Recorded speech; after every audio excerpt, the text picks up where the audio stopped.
बाळासाहेब पुलाव यांनी बालपणापासून स्वराज्याचे लढे माझ्या राजाला दिले.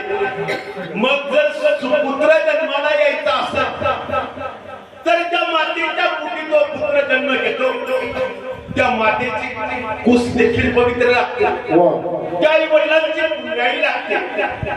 मग माझ्या जिजाबाईची पुण्याई कशी होती पहा.